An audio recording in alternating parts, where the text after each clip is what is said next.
Hello everyone and welcome to your horoscope for the week of July the 10th, 16th, 2023. First of all, I would like to apologize. I am a little bit under the weather, so this horoscope is not going to be my very best.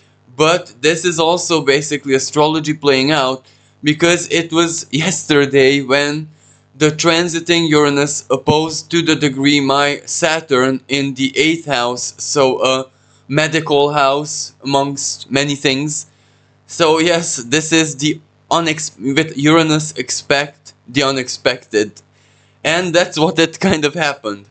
But anyway, let's get on to the energies of next week, because next week is going to be quite important with a lot of energy shift, certain key moments preparing us for a much bigger energy shift that we are going to be having next week. So starting from the 17th, 18th of July, because that is when the nodes of the moon, the north node being currently at the very beginning 0 degree of sign of Taurus, while the south node the same degree in the sign of Scorpio, these will shift onto Aries and Libra axis, and this will be a very important moment, especially that as soon as this shift takes place, Pluto T-squares both of them, so that's not an easy energy.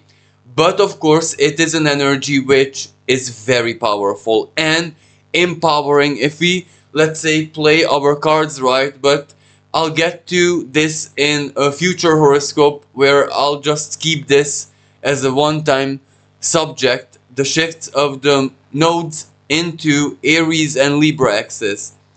But before that shift takes place this week, around the 10th, so the very beginning of the week, Mercury, first of all, is at an erratic degree of the sign of Cancer, which means it also opposes Pluto at 29 degrees of Capricorn, the opposite sign. Now, this is a pretty truth-oriented aspect where certain facts, figures, dates, times, what someone communicates to us, news from our local community, anything Cancerian of nature, well, it hits us, a news, a communication, an information perhaps, that is not very easy to process. It is not very easy to, stay with it, but this is the challenge. It is also a very short-term aspect, so at that moment we might be hearing news, which I don't want to necessarily say bad news, because it doesn't have to be bad. It's just that things are in a certain way and we might need to readapt, or we might need to make compromises in that sense. So at that moment, be also mindful that communication can be a slightly bit toxic. An erratic Mercury planet of speech, of communication, of connections, in Cancer, shadowy Cancer. Sorry. That is, toxicity is one of the shadow sides of Cancer, or hyper emotional, or basically mood swings, which only a Cancer native can truly understand how and why the inner forces are, rocking their emotional boat that way. But also, very soon, as I said, Mercury is going to enter the sign of Leo, and this is one of the energy shifts that we begin the week with. And Mercury in the sign of Leo is all about speaking the truth of our heart, of our deepest emotions, our passions, our speaking out our feelings that are basically in our hearts of hearts. It is really good energy for creative people, people who use creativity with words, with speech, with communication, anything that has to do with multimedia, Instagram and the social media, all of that, sharing your work, sharing creations of yours. So this energy is really fortunate.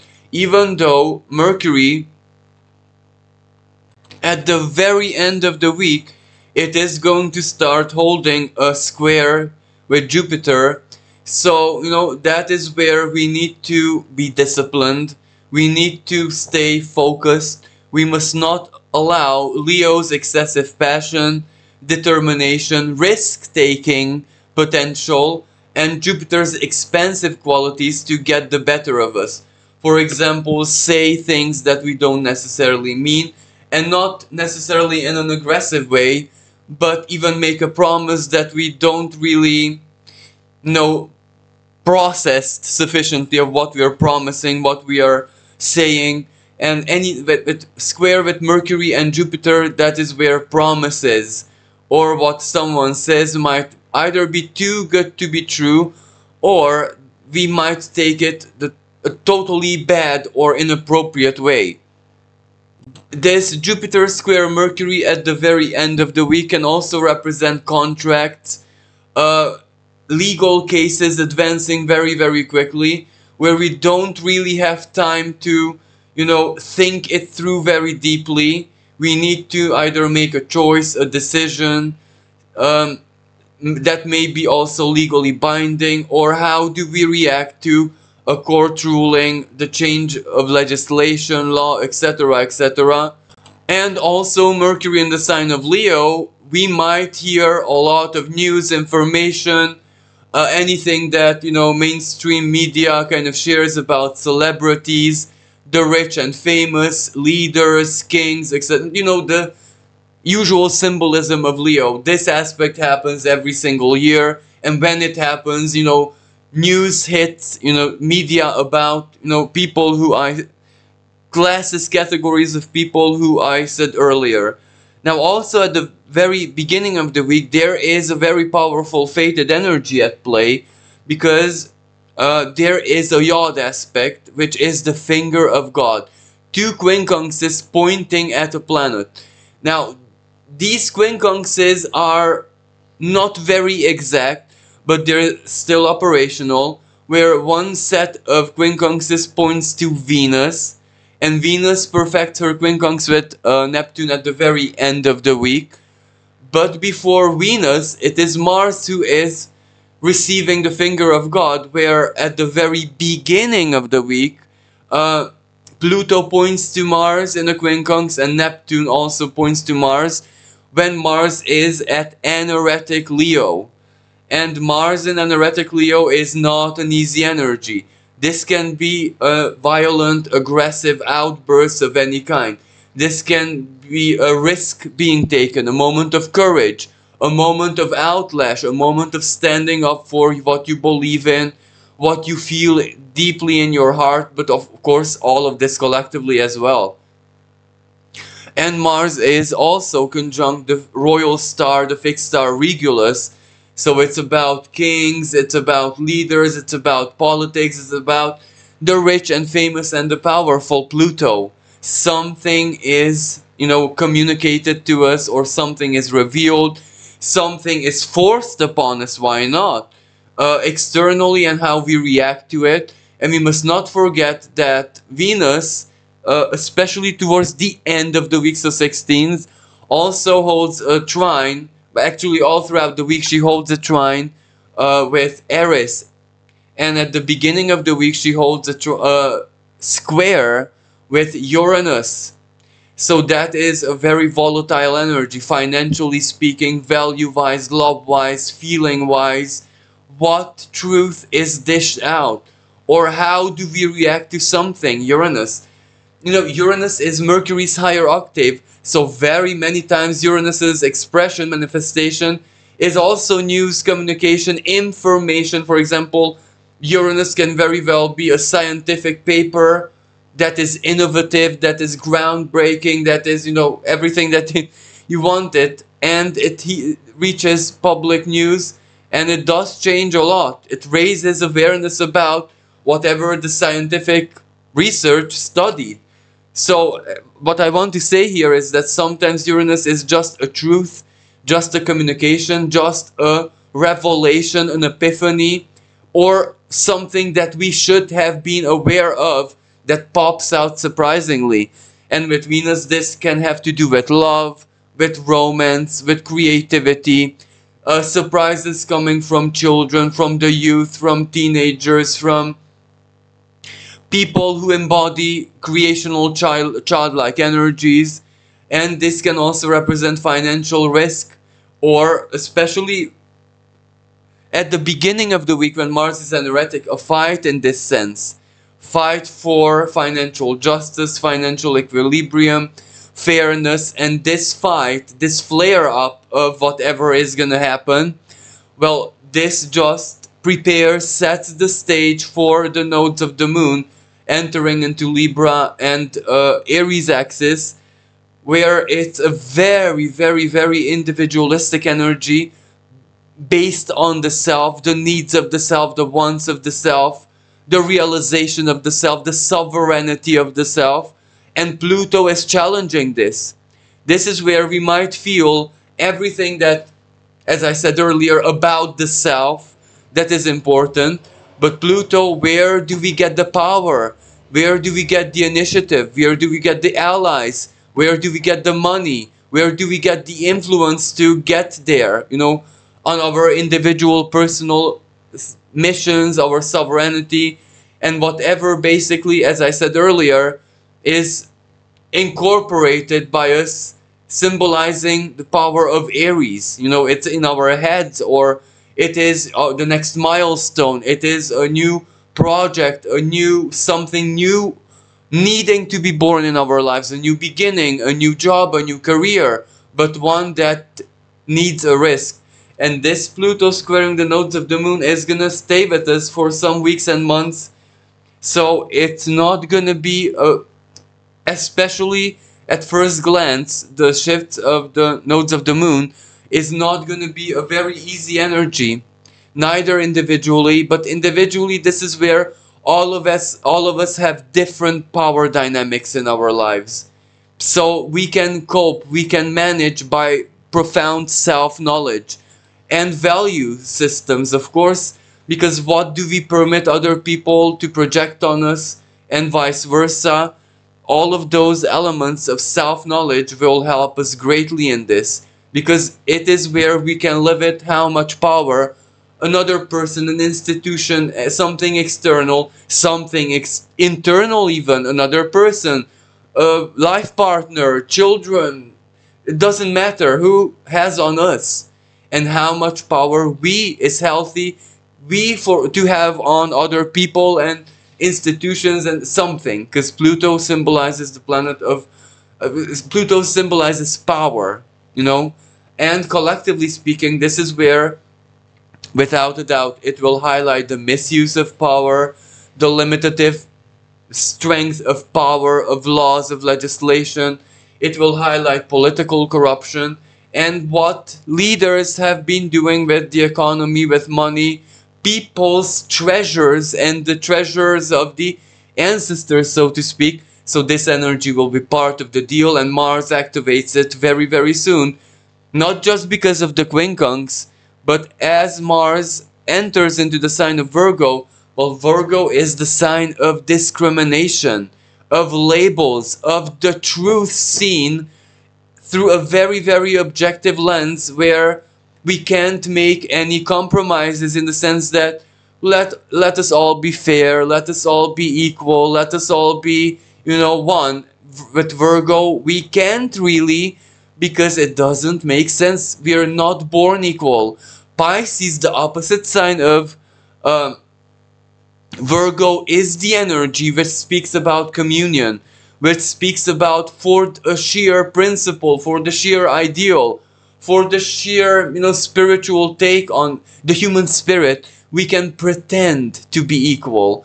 But biologically speaking, Virgo, Earth sign, we're not really equal. All of us are unique. And, you know, with Mars and Virgo, everyone needs action unique to them, because Mars is planet of action. And at the very end of the week, Mars will start holding a opposition with Saturn, and these two planets are the two malefics in astrology, ancient astrology, where Mars is the lower malefic, Saturn is the greater malefic, and whenever they stand across the sky from each other, this means troubles, this means temptation,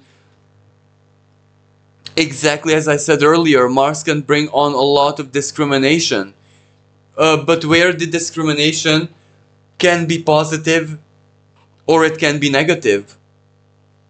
What do I say? What do I mean about positive discrimination? This is where, the story of Cinderella or something like that, where she had to select either stones or seeds from one another, and she got help from birds and stuff like that, because for a person to select different seeds from a pile is not an easy work. Now that is Virgo. You need to have the label, the category, to know which seed is which. You need to take into consideration the specifics, the individuality, so discrimination in that sense. A red tulip is not the same as a white tulip. You know what I mean? That's Virgo. It is perceived by our physical senses, Taurus, and Virgo translates it as it is, objectively.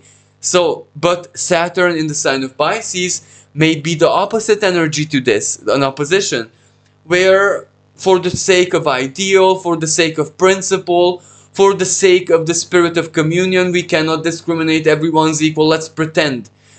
This can also be negative sometimes, even though it's a beautiful principle, because what if you discriminate the many for the needs of the few? You know what I mean? That is not balanced anymore. We are doing that for the sake of principle, but sometimes life, reality, the universe, karmic forces show us where the delicate balance has to be between exactly discrimination and non-discrimination. Because, discrimination just legally perceived is always something very negative. But as I said, Virgo energy can also be the discrimination used by the empirical mind to identify elements, to label things, to set things apart. So Mars and Uranus opposition will strongly highlight this, both in our individual lives and also in our, also the world stage. And with Mars opposing Saturn, medical problems can arise, just like how I kind of was surprised yesterday by my medical problem. Irritable IBS, irritable digestive tract, feeling of powerlessness, frail or physical strength or weakness in this sense, a certain feeling of agitation, irritability, a certain kind of restlessness, but also powerlessness, because sometimes the Saturn and Mars opposition may translate into patience. The time to act is not now, no matter how frustrating it is. But also, speaking about Mars, there is also really delightful energy at play, which is very, very short lasting, but as soon as Mars enters into the sign of Virgo, it is holding a trine with the North Node being at 0 degrees of the sign of Taurus, an Earth trine. So this is where this energy does promise some solution, resolution, advancement. You get something that you need. You might be subjected to donation, a gift, because this is also the nature of Virgo. This might not really be a free energy as in generosity per se. This might be the result of some kind of delayed gratification. Yeah, exactly, because you might have done a work ages ago, months ago, weeks ago, and you even forgot about it, because Virgo incorporates certain kind of sacrifice, work, effort, service that we offer. And that service doesn't necessarily have to be in a livelihood or professional way. It can also be where, for example, a parent is in the service of their children, of a child. So it can be whatever service means to us personally. So that is a positive energy. And also it can be a good window, a good opportunity for an investment, sudden, quick moving energy, where Mars, as I said again, is action, and it is activating that North Node for the final days it will spend in the sign of Taurus. So this is a really good financial energy. Gain, acquisition, investment, value, recognition, or the delight of the five senses. You achieve something that you might need or you might want, basically, or desire. But when I say this isn't the typical, not very important kind of desire, but this is something that might be quite relevant to you, something that has been the theme of your life since the nodes transited Taurus and Scorpio axis, so last year. Also, at the very end of the week, Black Moon Lilith is going to hold a square, Black Moon Lilith being in the sign of Leo, with Uranus. Now this is also a combustive, explosive energy where it can represent rage, it can represent impatience, it can represent, you know, the primal urges, Lilith, Black Moon Lilith, our survival, the inner animal, its needs, its reaction, its, you know, how it is driven by inner forces, lashing out at something. Or it can represent an emotional energy where the truth in our hearts of hearts is not gonna be, how should I say, alchemized into something else. For example, this is when it becomes very, very clear that I don't love a person, a situation, a job, a career, something that I used to love, or no longer motivational, no longer keeping the inner fire burning. This can also be an energy of burnout, but where we admit it, or we are put into a situation, surprise, surprise, Uranus, where we have no choice but to look at the dynamics of our inner forces, the burnout, the no longer being able to love, no longer feeling something, or with Black Moon Lilith, this can also be repulsion. This can also be a rather violent energy, a lash out. So, of course, on the world stage, chances are this will be protest, this will be, you know, uprising, this will be the beginning of fighting for sovereignty. And Black Moon Lilith also starts holding a trine with Eris in the sign of Aries.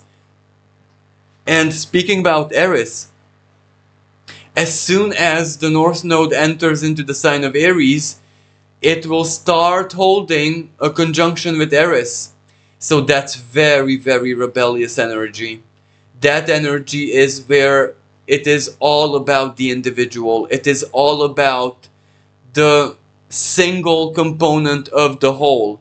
And this goes so very hand in hand with Pluto in Aquarius, not at the present moment, because right now it is still grinding down, retrograde on the last degrees of Capricorn, but by January next year it will be already back in Aquarius.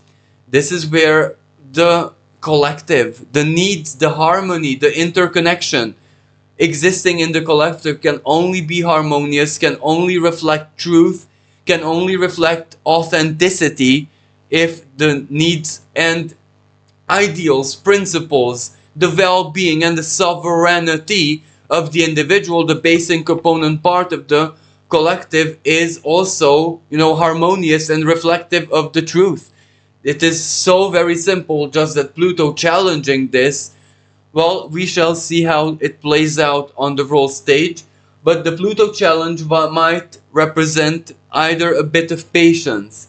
Aries energy is strongly initiatory, it doesn't like patience. It can also represent the opposite of patience, where Pluto says, you might be ready at this date, this time, but this is where only now, the eternal now, is the opening, the opportunity.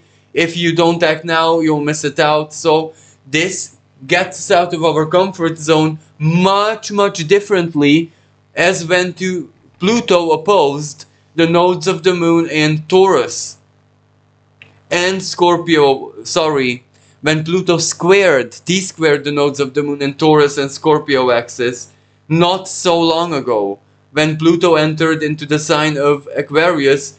So basically, the late spring and the beginning of summer this year, before it went retrograde. So this energy, as I said, this week prepares us for the shifts of the nodes of the moon. And also coinciding with the nodal shift, we have on the 17th or 18th of July, depending on where you are on the planet, a very powerful new moon in the sign of Cancer, which stands across the sky from Pluto. Not to orb precision, to zero orb precision, but it is an ongoing working opposition, which is also going to present to us a very strong compromise, an agreement, or to surrender something in favor for power in our lives. And Cancer is all about community. Cancer is all about family. It is a very, very, very defensive energy, especially when Pluto is triggered. And needless to say, Mars opposing Saturn is also a militaristic energy, for the sheer sake that Mars will try to break down the limitations of Saturn, and Saturn will have none of it, especially in the sign of Pisces.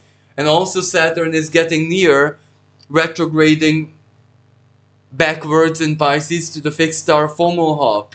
So certain knowledge, certain wisdom is already gonna be questioned. For example, this questions historic facts and dates. What happened, with ancient cultures, ancient civilizations, where one nation aggressed the other.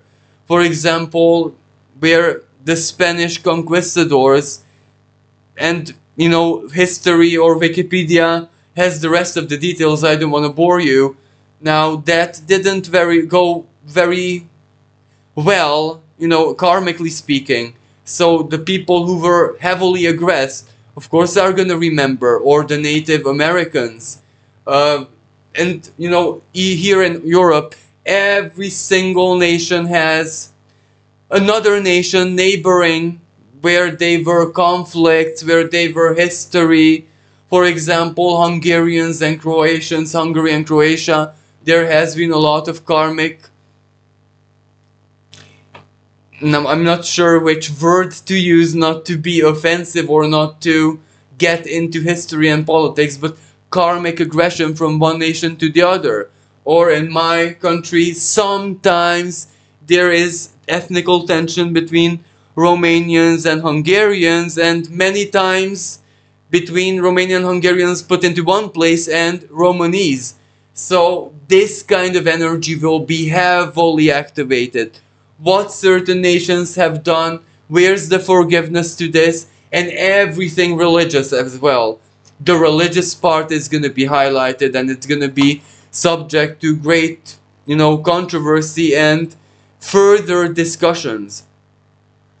But, before we get to this, to the nodal shift, this week it will be very, very important for us to try and do what it is that we have power over, whatever opportunities life kind of presents to us. Mars trine the North Node, and the Yod aspects pointing to first Mars and then Venus.